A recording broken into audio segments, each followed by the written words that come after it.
بسم اللہ الرحمن الرحیم۔ السلام علیکم فرینڈز۔ بہن کی شادی کو 6 سال ہو گئے ہیں، میں کبھی اس کے گھر نہیں گیا۔ عید شبرات کبھی بھی ابو یا امی جاتے ہیں۔ میری بیوی ایک دن مجھے کہنے لگی، آپ کی بہن جب بھی آتی ہے اس کے بچے گھر کا حال بگاڑ کر رکھ دیتے ہیں، خرچ ڈبل ہو جاتا ہے، اور تمہاری ماں ہم سے چھپ چھپا کر کبھی اس کے صابن کی پیٹی دے دیتی ہے، کبھی کپڑے، کبھی سرف کے ڈبے، اور کبھی کبھی تو چاول کا تھیلا بھر کے دیتی ہے۔ اپنی ماں کو بولو یہ ہمارا گھر ہے، کوئی خیرات سینٹر نہیں۔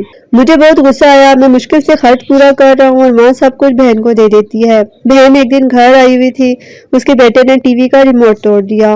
میں ماں سے غصے میں کہہ رہا تھا، ماں بہن کو بول دو یہاں عید پہ آیا کرے بس، اور یہ جو آپ صابن، سرف اور چاول کا تھیلا بھر بھر کر دیتی ہیں نا، اس کو بند کر دے سب۔ ماں چپ رہی، لیکن بہن نے ساری باتیں سن لی تھی۔ میری بہن کچھ نہ بولی۔ 4 بج رہے تھے، اپنے بچوں کو تیار کیا اور کہنے لگی، بھائی مجھے بس اسٹاپ تک چھوڑو۔ میں نے جھوٹے منہ کہا، رہ لیتی کچھ دن، لیکن وہ مسکرائی نہیں۔ بھائی بچوں کی چھٹیاں ختم ہونے والی ہیں۔ پھر جب ہم دونوں بھائیوں میں زمین کا بٹوارا ہو رہا تھا تو میں نے صاف انکار کیا، بھائی میں اپنی زمین سے بہن کو حصہ نہیں دوں گا۔ بہن سامنے بیٹھی تھی، وہ خاموش تھی، کچھ نہ بولی۔ ماں نے کہا، بیٹی کا بھی حق بنتا ہے، لیکن میں نے گالی دے کر کہا، کچھ بھی ہو جائے میں بہن کو حصہ نہیں دوں گا۔ میری بیوی بھی بہن کو برا بھلا کہنے لگی، وہ بیچاری خاموش تھی۔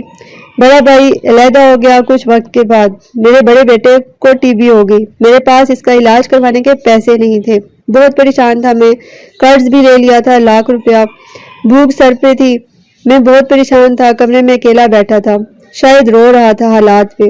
اس وقت بہن گھر آ گئی، میں نے غصے سے بولا، اب یہ آ گئی ہے منحوس۔ میں نے بیوی کو کہا، کچھ تیار کرو بہن کے لیے۔ بیوی میرے پاس آئی، کوئی ضرورت نہیں گوشت یا بریانی پکانے کی اس کے لیے۔ پھر 1 گھنٹے بعد وہ میرے پاس آئی، بھائی پریشان ہو؟ بہن نے میرے سر پر ہاتھ پھیرا، بڑی بہن ہوں تمہاری، گود میں کھیلتے رہے ہو، اب دیکھو مجھ سے بھی بڑے لگتے ہو۔ پھر میرے قریب ہوئی، اپنے پرس سے سونے کے کنگن نکالے، میرے ہاتھ میں رکھے، آہستہ سے بولی، پاگل تو ایویں پریشان ہوتا ہے، بچے اسکول تھے، میں سوچا دوڑتے دوڑتے بھائی سے مل آؤں، یہ کنگن بیچ کر اپنا خرچہ پورا کرو، بیٹے کا علاج کرو، شکل تو دیکھ کیا حالت بنا رکھی ہے تم نے۔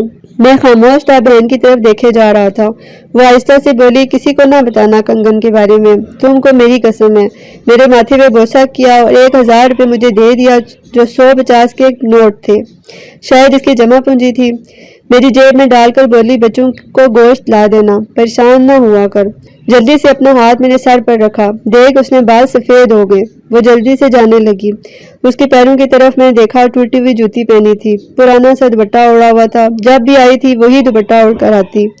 بہن کی اس محبت میں مر گیا تھا، بہن کی اس محبت میں مر گیا تھا۔ ہم بھائی کتنے مطلب پرست ہوتے ہیں، بہنوں کو پل بھر میں بیگانہ کر دیتے ہیں، اور بہنیں بھائیوں کا ذرا سا دکھ برداشت نہیں کر سکتی۔ وہ ہاتھ میں کنگن پکڑے زور زور سے رو رہا تھا، اور اس کے ساتھ میری آنکھیں بھی نم تھی۔ اپنے گھر میں خدا جانے کتنے دکھ سہ رہی ہوتی ہیں کچھ لمحے بہنوں کے پاس۔ اس کے ساتھ میری آنکھیں بھی نم تھیں۔